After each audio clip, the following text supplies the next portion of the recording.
From the earliest writings of man, we know that the human race has been comprised of the haves and the have-nots. When I was a kid back during the Great Depression, I was obsessed with a desire to know what invisible something separated the haves from the have-nots, being a have-not. I wanted to know why so few managed to be well off financially in a country where success is available to everyone.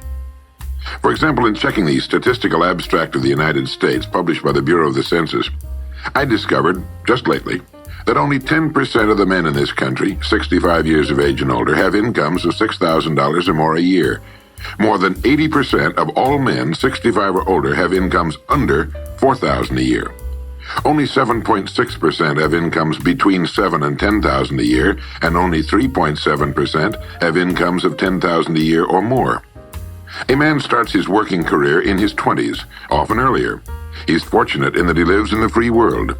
He has better than 40 years to make the grade financially in the richest country on earth. Yet, according to the statistics, only about 10 out of 100 will be financially secure by the time 65 rolls around, and only about 4 men out of 100 will be financially comfortable. Now, why? Well, let me tell you how to find out for yourself. Conduct your own survey. Start down the street in your neighborhood on any Saturday or Sunday and ask the man of every house 2 questions.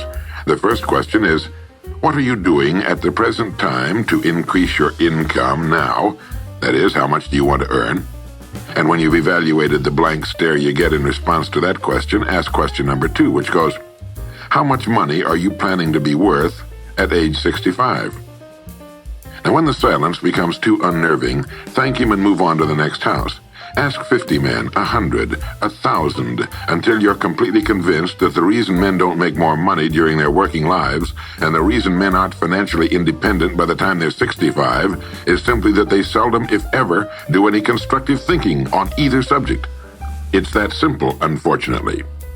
The reason it's so easy to earn far more money than the average man earns in this country is that so very few are going about it the right way. This is a race without enough contestants to bother about. The few who are really in the race can all be winners. Some will finish ahead of the others, but even the man who finishes last in this race will be financially secure. Most people, more than 90%, aren't even in the race. To prove it, ask yourself the 2 survey questions. Up until the time you started listening to this message, what were your plans for increasing your income? How much do you want to earn? And how much money had you decided to be worth by the time you're 65? You see, people who earn large incomes aren't lucky, and they're not crooks as those without money are so fond of pretending, nor are they endowed with more brains or talent necessarily than their friends and neighbors, nor are they privy to occult secrets, and only a very few were lucky enough to have had rich fathers or grandfathers. Most of the people earning the big incomes today started the same way you and I did, and most other people. The only difference between the men who earn big incomes and those who earn small incomes is that those earning big incomes decided to earn more. They're the people who made it their business to earn more. You see, a woman who does not think about baking an apple pie for dinner tonight will never think of looking up the recipe for apple pie. Without the decision for pie, there's no motivation for checking out the recipe. A man who does not think about driving his car to St. Louis, Missouri or Nacogdoches, Texas will never get road maps which show how to get to St. Louis or Nacogdoches. And a man who never decides to earn more money will never think of learning how, of looking up the rules for earning more money.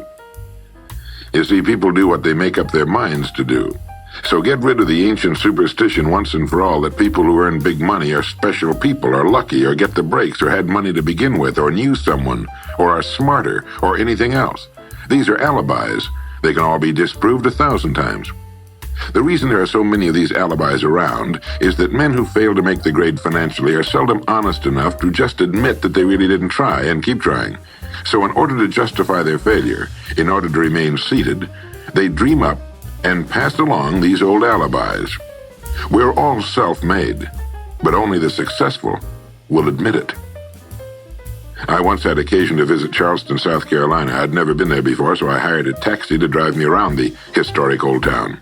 I particularly wanted to see the battery where that famous shot was fired on Fort Sumter. Along this beautiful drive, some of Charleston's oldest and finest homes look out over the bay. I commented to my cab driver on what lovely homes they were, and he said, yes, some of those homes have 40 rooms. And then he thought a moment and he said, and every one of them is owned by a crook. This is how the have-nots justify themselves and their lot in life. I didn't say anything because I didn't feel I was entitled to advise him or try to straighten out his thinking. This is a free country where as long as he doesn't hurt others, everyone has the unalienable right to be just as wrong as he wants to be. As Thomas R. Lounsbury, the American scholar and educator, put it, we must view with profound respect the infinite capacity of the human mind to resist the inroads of useful knowledge. My taxi driver and men and women like him all over the world have been kidding themselves and holding themselves down and refusing the bounty and abundance of the world for centuries. Knowledge is available to everyone. We can either listen to those qualified to teach us, or we can go along with those ancient stumbling blocks we get from people who don't know any more than we do. The truth, incidentally, about those homes along that beautiful drive is that they were built by the men and women who made the largest contribution to the city of Charleston. In just a moment, I'm going to give you the formula for getting rich, but before I do, I want to remind you of something. Before a jet pilot begins his takeoff from an airport, he carefully goes over a checklist, item by item. He does this not only because it's required by law, but because he cannot afford to trust so important a job to his memory alone. He has another checklist that he goes over just as carefully before he begins his letdown at his destination. He does this without fail every time he takes off and every time he lands. Well, I think living successfully is as important as flying an airplane. And because of this, I think each of us needs a checklist too. And that's why there's one included with this cassette. We need a checklist to go over item by item before we take off in the morning and before we drop off to sleep every night. So I want to recommend that you affix the checklist to your bathroom mirror. Stare at it as you brush your teeth in the morning and stare at it again as you prepare for bed at night. Go over each item, and as you do, think of what each item represents. Now here's number one. It's the formula for getting rich. It also explains why you're in your present position, whether you're earning $6,000 a year or $16,000 or $60,000 or $600,000. It applies to every adult, whether he's employed or unemployed. It applies to the richest man and to the poorest, and every person in between. And here it is. Our rewards in life will always be in exact proportion to our contribution, our service. Now that's what the formula means as the first item on your checklist. Memorize it. Our rewards in life will always be in exact proportion to our contribution, our service. Listen to it, think about it until you know it emotionally as well as intellectually. It might give you some slight feeling of superiority to realize that there's probably not another man within a mile of where you live who knows it. You can add it as a question on your survey if you want proof of that. If you want it in another form, here it is as it applies to a man's job. It's the same thing really, the same thing applies, but you can express it differently. The money you're paid by the company you work for will always be in direct ratio to the need for what you do, your ability to do it, and the degree of difficulty involved in replacing you. Maybe you want to write the formula down in both of its forms and think about it until it's as much a part of you as your name. The reason it isn't spelled out on your checklist is because you might not want everyone to know what you're up to. The checklist is valuable only to a person who knows what the words really indicate. All right, you've got the formula. As you think about it, its meaning will become clearer to you. With the formula, there are two rules which must be applied to properly use it. This formula, together with the two rules, is your recipe or your roadmap to earning all the money you really want. Now let's take a look at item number 2 on your checklist. And I'm serious about your putting this checklist on your mirror. You'll notice it's pressure sensitive. Item number 2, the gold mine. The Pulitzer Prize-winning playwright Archibald MacLeish in his play The Secret of Freedom wrote, "The only thing about a man that is a man is his mind. Everything else you can find in a pig or a horse." Strong words, aren't they? But as long as you live, you'll never hear a truer statement. The key to every human being's success lies in his mind, the gold mine between his ears. One idea can make you rich. A lot of good ideas can move you steadily upward in the work you do, and ideas are free. Now just think, there's nothing now being done commercially that will not be done better, much better in the years ahead. Next year's homes and most of what's in them will be better than this year's. Next year's cars will be better. Next year's manufacturing, distributing, marketing, and selling and advertising should be better. Nothing is now being done as well as it must be done in the future, and every innovation, every new improvement will be somebody's brainchild. Now, what's your specialty? How many good ideas have you come up with during the past year? If you continue on as you have in the past, where will you be and what will you be earning, say, a year from now, 5 years from now? Every day of our lives, we walk or drive by more opportunity than we could develop in a lifetime, in 50 lifetimes. Back in the 20s, Sinclair Lewis wrote that you can kidnap a man, blindfold him, take him to any city in the country with a couple of notable exceptions, put him in a chair in the downtown area, take off his blindfold, and he could sit there a week and not be able to tell you what town he's in. The streets are all alike. The buildings are all alike. The businesses all look alike. This is still largely true today. The reason for this being that most businessmen in this country are playing a game called follow the follower.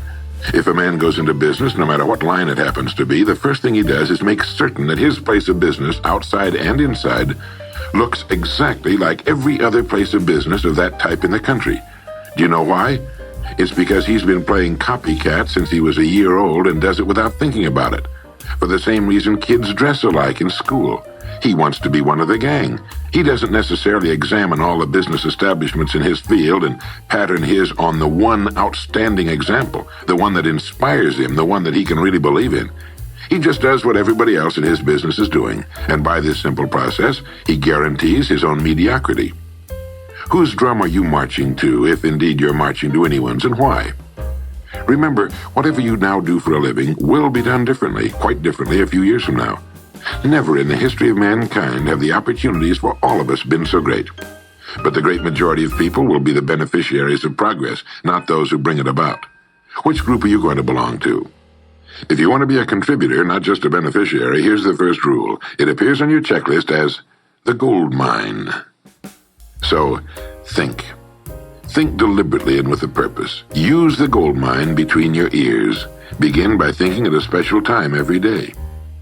Back during the Depression, a New York lumber dealer was growing rich while other lumber dealers were going broke.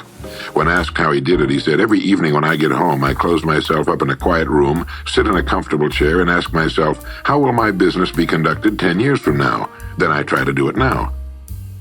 Instead of competing with every other lumber dealer, which is what they were doing, he was creating. He was doing the very thing man was designed to do, the very thing man does best. A company growing at the rate of 10% a year will double its size in less than 8 years. But a man can improve his effectiveness 50% or 100% a year or more. The experts tell us that every one of us has within him deep reservoirs of ability, even genius, that he habitually fails to use. Well, let's begin now to reach into these deep, rich areas of pure net profit and use more of our real abilities. Let's think. Here's the best way I've found to make yourself think. Start getting up a little earlier than you're accustomed to. Right off the bat, this gives you extra time that 95% of the men in this country are not using at all. 1 hour earlier a day gives you 6.5 extra 40-hour weeks a year. But at this time in the morning, take a refreshing shower, dress, get yourself a fresh, hot cup of coffee if you're a coffee man, and then sit down to a clean sheet of paper. At the top of the paper, write your financial goal. Now, this is the amount of money per year you intend to earn soon. Incidentally, you might like to keep this to yourself, too. It's nobody's business but yours. Then, start to think. Think about your goal and what it'll mean to you and your family. Then see how many ideas you can come up with to help you reach that goal. Ideas to improve what you now do for a living. Ways of increasing your contribution to match your income goal. You know, jobs don't have futures. People do. No matter what line of work you may be in, there is within it more than enough opportunity to last a lifetime. You don't have to think of brand new ideas or revolutionary new ways of doing things, although you well might come up with some. Think of ways of improving what is now being done. If you are to increase your income by the amount you specified, you must find ways of increasing your contribution, your service. And the key to this is to be found in your mind, in that gold mine between your ears. Try for 5 ideas every morning and write them down, and save those sheets of paper in a special idea file. Many, perhaps most of your ideas will be worthless, but some of them will be very good. A few will be excellent, and every once in a while you will come up with something really outstanding. You see, 5 ideas a day is 25 a week if you don't think on weekends. Now that's more than 1,000 ideas a year. One idea can get you to that income you're shooting for. The law of averages swings so far in your favor you just can't miss. Try to develop a sense of expectancy. That is, try to hold the feeling that the goal you're shooting for is a sure thing, and that it's only a matter of time before it's realized. You know, Henry Ford didn't start making cars until he was 45. A friend of mine started a new company at 65. He's still going strong, and his new company has sales of better than $300 million a year. It's almost never too late.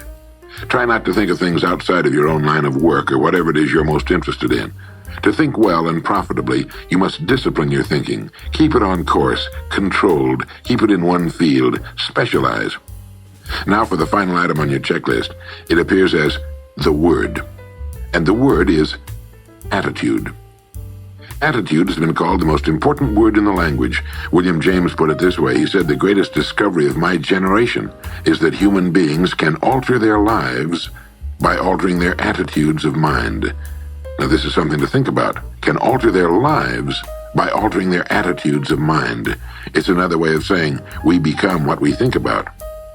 Look at it this way. Your total environment, if you've been an adult for any appreciable period of time, your total environment is a reflection of you as a person. The house and the neighborhood in which you live, the car you drive, the clothes you wear, the job you do, the people with whom you regularly associate.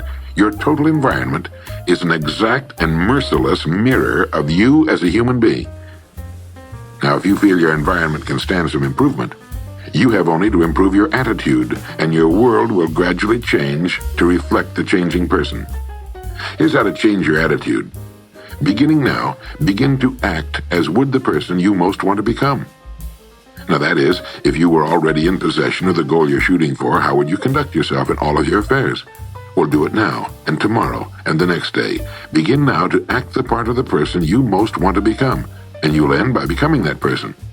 Subtly, in little ways, in the way you dress, in the way you talk, in the unfailing courtesy you show to every person with whom you come in contact, begin to act the part of the person who has already achieved that which you're shooting for.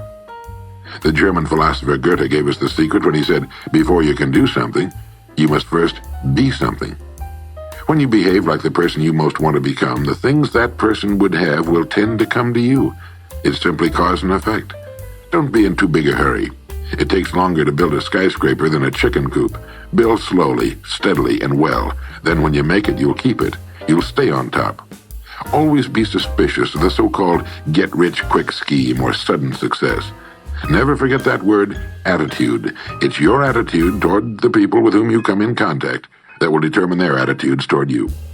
The person with a great attitude toward life and the world is the person other people call lucky.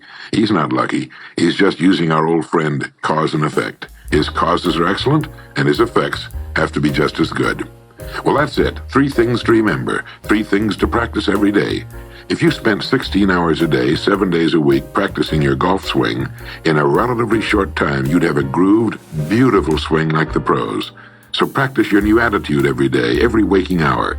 Practice thinking a few minutes every morning, and you'll find yourself thinking all day long. And remember the formula. Our rewards in life will always be in exact proportion to our contribution, our service. Go over the ideas in this message every day until they're as much a part of you as your name and your temporary address. You'll notice that each time you listen, you'll hear something new. You'll get a new idea you failed to get before. This is Earl Nightingale, and thank you. If you liked this video, please subscribe to the channel, give it a thumbs up, and share the video with your family and friends so that they too will be able to benefit from this information.